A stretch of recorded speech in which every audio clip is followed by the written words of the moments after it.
Hello everyone and welcome back to Let's Play Hearts of Iron 4 Kaiserreich with me, Papa Mega, and German Empire. So the year is 1937, it's 14th of January, and we are back to our fight against the aftermath of the Black Monday. We're currently finalizing centralization, as was mentioned in the very last video, after which we are going to have to switch to the state of the economy. And I made the final decision that we are going to go with the Krupp steel, get the Zip 1, Zip 2, Zip 3, and the artillery research and the Pack 2, because the production efficiency cap plus 10% and factory output plus 10% is just too valuable for us.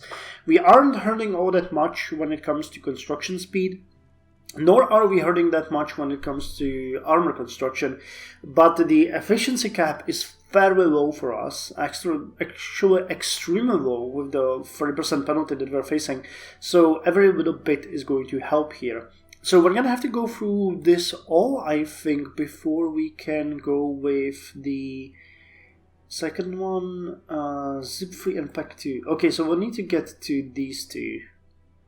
We need both?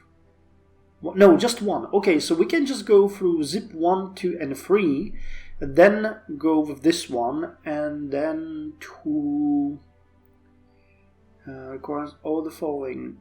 Gehaltsküssen and Goldstandard. Where are... Okay, yeah, we need Goldstandard and... Yeah, okay, so we'll need to... Okay, got it. This is a bit complicated, but what we're gonna do is finalize centralization, then Reichsarbeitsdienst, then we're gonna go with Krupp steel, Zip 1, 2, 3, and then the Gehaltskürzung, Goldstandard, finish Black Monday, then the economic resurgence, maybe we might... No, then the economic resurgence, because I think these are more important for us. Then we can look in the final reforms, and then we're gonna jump and start finishing navy plans, and then military expansion, experimental research. I think that... oh yeah, there's an extra research slot here also. God damn it, well we need this one, but I'm thinking that... it's not as valuable as getting through... No, maybe it would be. Maybe once we get the Reichsarbeitsdienst, we might actually make a detour, because the extra research slot is really important. Man, so much to do, so many things to get. Anyway, let's unpause. As we have been watching last time, I think that the suppression of the Viet Minh uprising in Indochina is fairly certainly ours now. The units of the German East Asia are just, destroying them everywhere, advancing here and here, pushing. They got Saigon and other areas, and I don't think that Indochina actually has any factories. Yep, they got no factories left, while the German East Asia recovered all of theirs.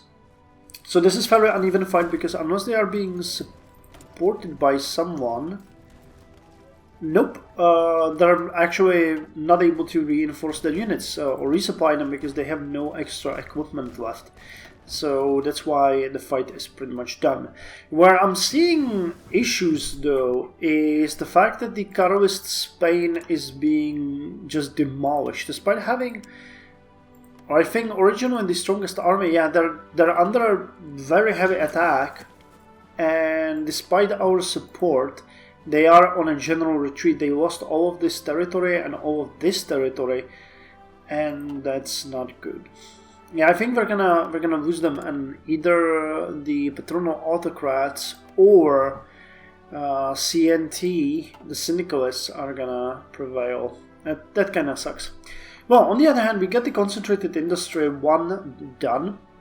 Focusing our industrial production to a few key sites will allow us to dramatically improve our efficiency, giving us factory output of extra 15% and dockyard output of extra 10%, which is amazing.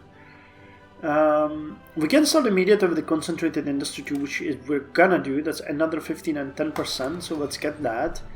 The mechanical computing is going to be done very soon, in 5 days, so we can actually check how much time it's going to shave off from these 256 days.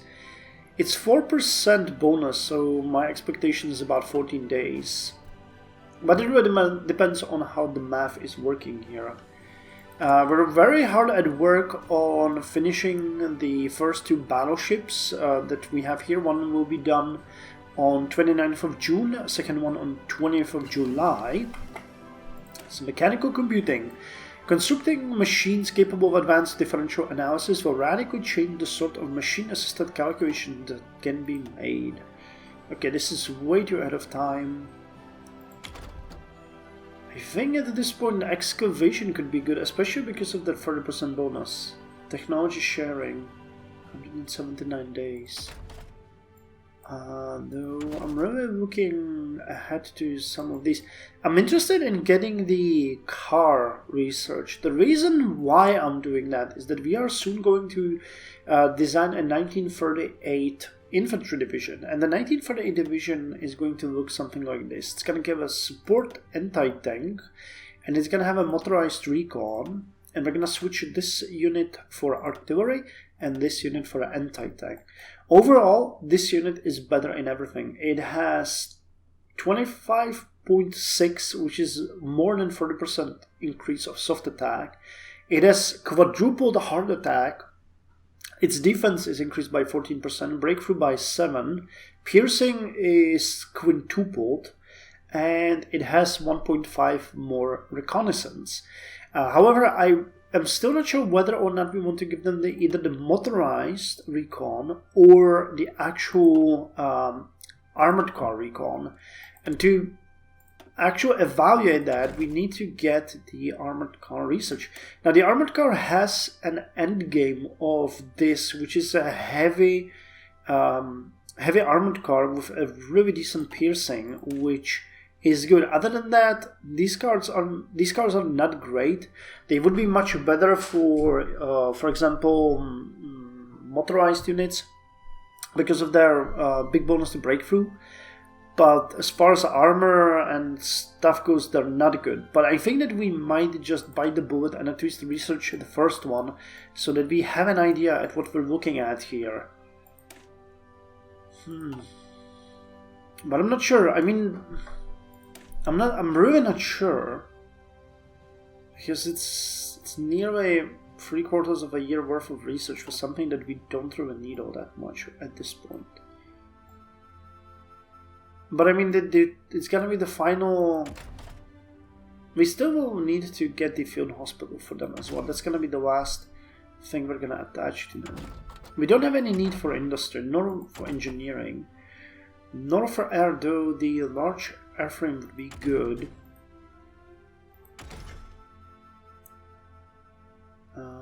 This artillery bonus. No, you know what? Let's do it. Let's just do it now, so that we don't have to think about it. Oh, and actually, yeah, it shaved off roughly 14 days.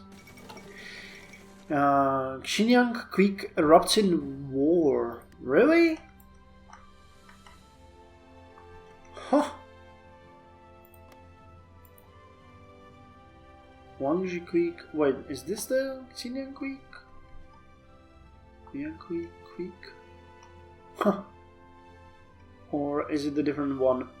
I'm always confused at which ones are which. It seems like the Western Gate between China and Central Asia. Oh, okay, so it's not Western Gate between China and Central Asia. So that would be... Ah, it's over here. So who are you at war with? Ah, the Kumu Khanate. Okay. Between China and Central Asia has broken down into violence once again. Governor Jin Shuran's recent dispute with Kumu has resulted in a large contingent of volunteer soldiers rising up against the army garrison. Rumors say that the Turks to the far west are also preparing to defy the governor once again. The governor of Xinjiang, should he remain Chinese, represents a potential ally to the Southern Democratic cliques. The Kumu-liks, however, seem to vary between respect to Beijing. They vary greatly in between respect for Beijing to Russian xenophobia. The Eastern Turks doubtlessly would separate from China entirely should they win. Well, I think that this is going to be a fairly easy... Oh no, actually it might not be a fairly easy fight, especially if someone else joins in, like the Turkestan Republic. And what about you guys? Are you done? Yeah, you finished. You finished, and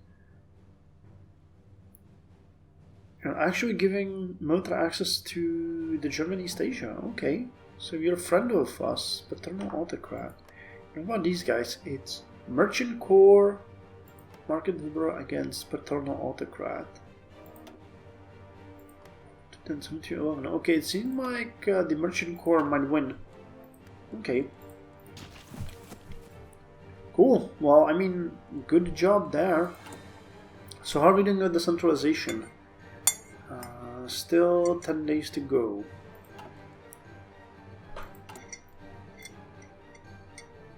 Well, I mean, we've built a couple of factories. We got 91 now. So we are back to 6 in production, which is not great, but it's better. Sure, how are you guys doing? Yeah, we're winning. We're getting pushed back here, but it's mostly because of the overwhelming numbers. Okay, food for Middle Africa. Oh, more support equipment. Good.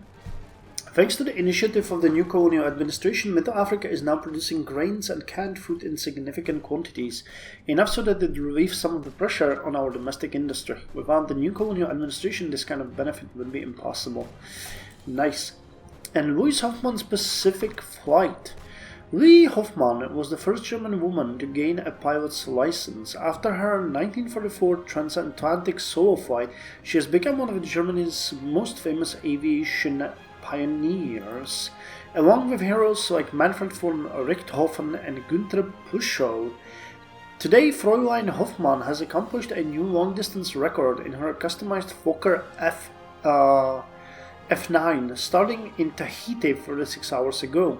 Fräulein Hoffmann today landed safely in Lae on German New Guinea, where she was welcomed by a jubilant crowd and local governor Albert Hall. It has been rumored that Hoffmann will soon attempt a solo flight around the world. This would place her in direct competition with the Red Baron, who is planning a similar endeavor. Nice. So this is pretty much the variant of Emilia Earhart. Oh no, the Ottomans are also attacking Bulgaria. Well, now all is lost. I guess until now they actually had a chance, but with everyone attacking them now, there's... And I kinda don't like the fact that we cannot intervene. We could send volunteers, but yeah, 2 divisions, they're not gonna change anything. Anyway, we finalized the centralization, which opened the way to Reichsarbeitsdienst. The contacts and friends of Schacht in military circles have now proposed a radical innovation. For the duration of the crisis, recruits will be able to choose to fulfill half a year of military service as manual laborers in state service instead. While bad for recruitment numbers, this will inject some much-needed labor into our economy. By the way, have we switched? No, okay. We actually, with the increase in war support, we actually stopped ourselves from demoting. Cool, so we managed to retain the limited conscription. Okay, that's good. That's good. And this is going to be a huge difference. That's gonna give us at least a couple of factories. How much are we having? Black money effects, colonial subsidies, civilian economy. Yeah, it's probably gonna give us at least 10 factories. I would really love to switch the civilian to partial mobilization, but unless something happens, at least into urban mobilization if you have the chance. Liangguan Creek was annexed. 1 equipment has been seized, and Guangxi Creek has... Yeah, okay, so Liangui Creek has 1. That's the Merchant Corps. Standoff in America. A tense standoff has erupted in the United States. Okay, the civilian war is starting. As the elected President Huey Long fled to the city of Baton Rouge after being forcibly removed from his position by General Douglas MacArthur. From Baton Rouge, Long's supporters have declared MacArthur's government illegitimate, as have the northern supporters of syndicalist Jack Reed, based in Chicago, and the Pacific governors under the leadership of Governor Frank Marion. All have been given a deadline by General MacArthur of 30 days to either stand down or face arrest and execution. Considering all sides are rapidly raising forces, the idea that America seems headed into a second civil war seems almost certain. I think last time it was Douglas MacArthur who won the war. And I think that then he peacefully stood down. Yeah, it definitely wasn't Huey, and it wasn't the syndicalists. Nor was it Frank Finney-Merriam. So we're gonna see...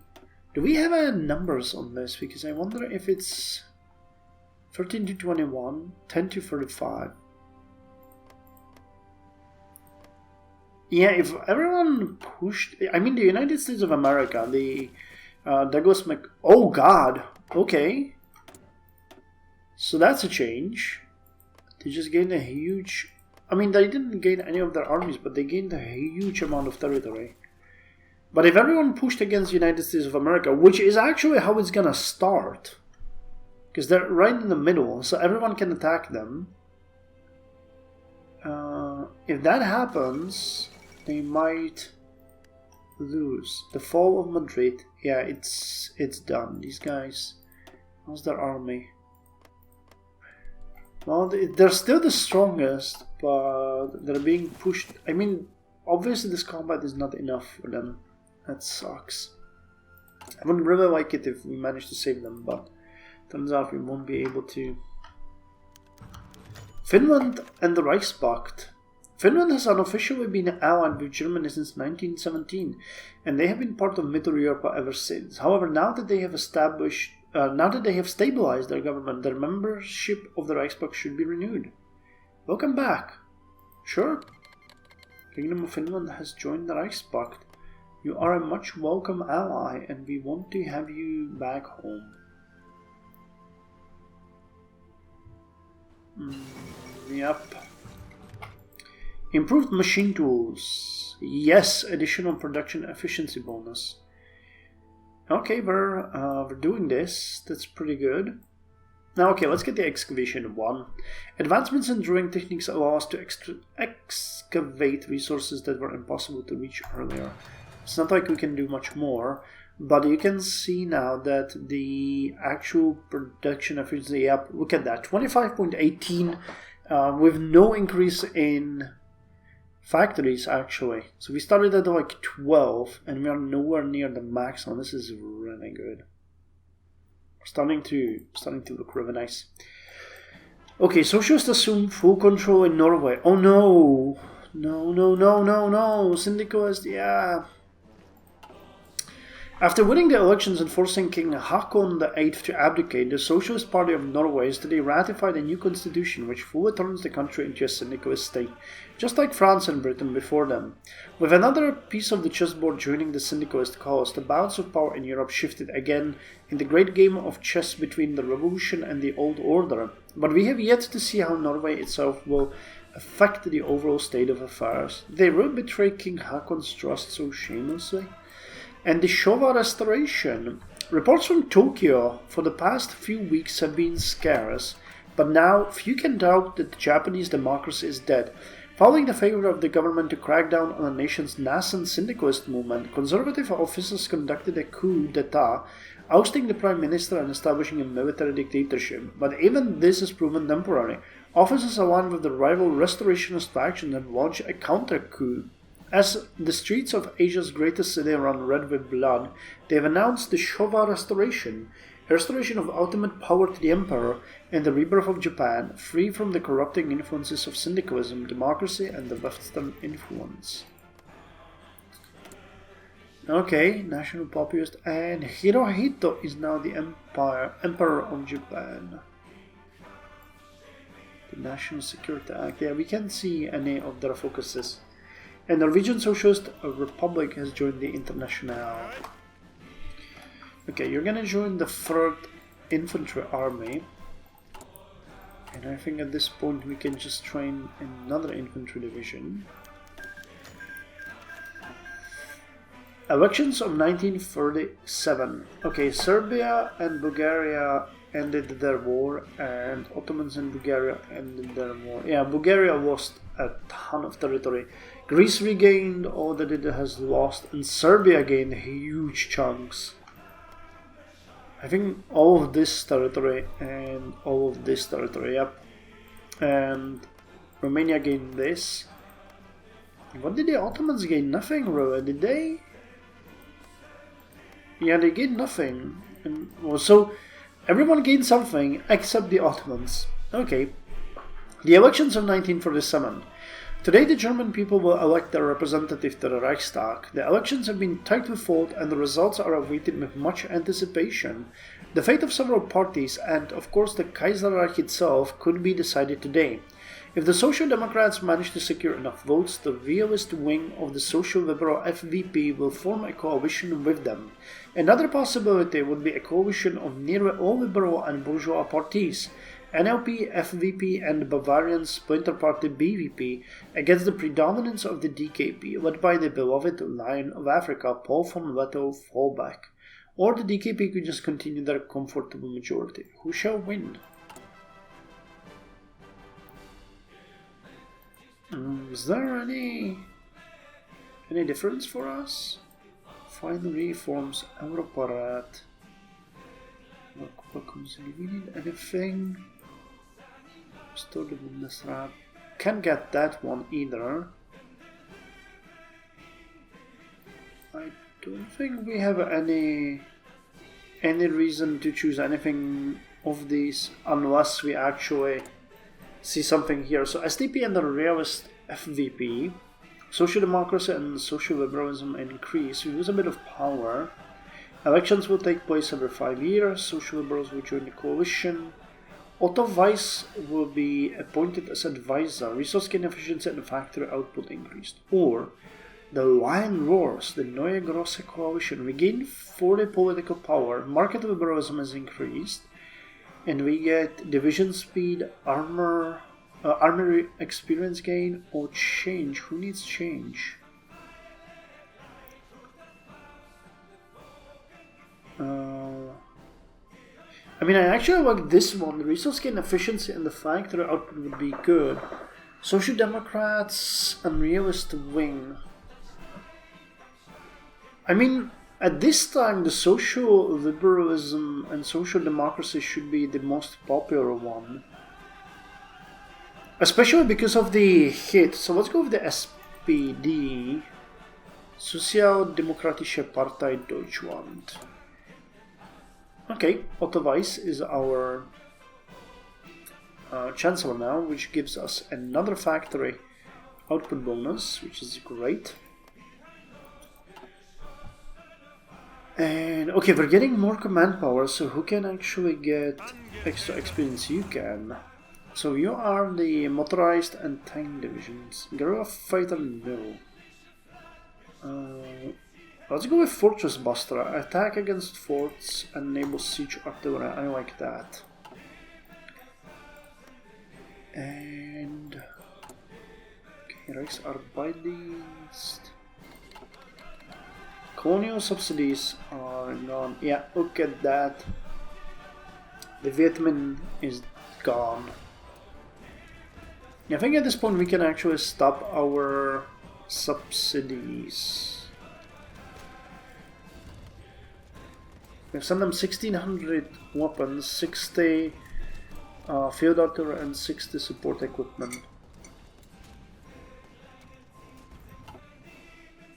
Yeah, I mean, let's support them until the end of the war. Yeah, these guys are gone. Is there war raging in the United States or? Oh, holy hell! What the hell happened here?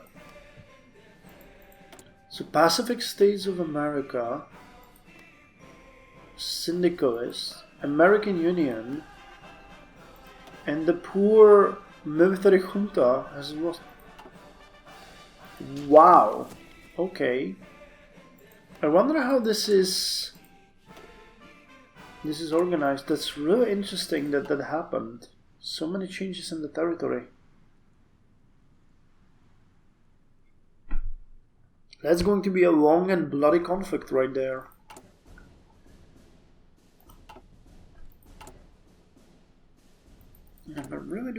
any equipment. Fortunately, these guys are not doing good on anything else.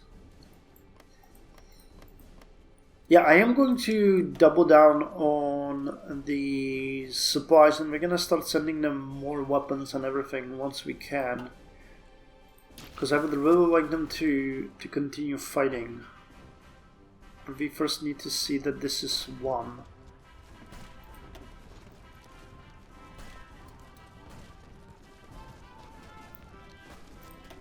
Unfortunately, there really isn't much, but East Turkestan declared war on the Kumu Khanate.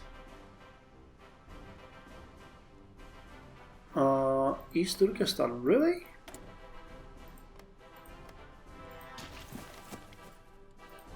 So Kumu Khanate is fighting with these guys who have... And the second civil war has started in the United States. So you guys got 6 to 9 divisions, you got 2 to 7, and you got 2 to 7. So now that's gonna be interesting. Okay, second civil war in the United States.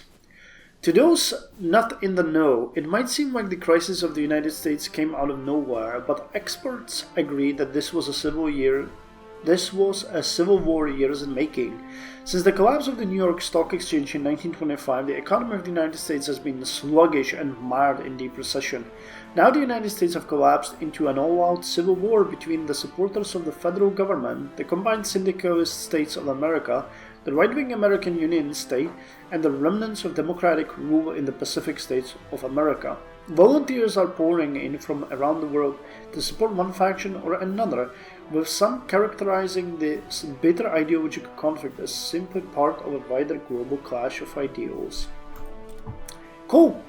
What a good place to end the episode, so I'll see you next time with finishing the Reichsarbeiterdienst, which will allow us... Oh, wait, what?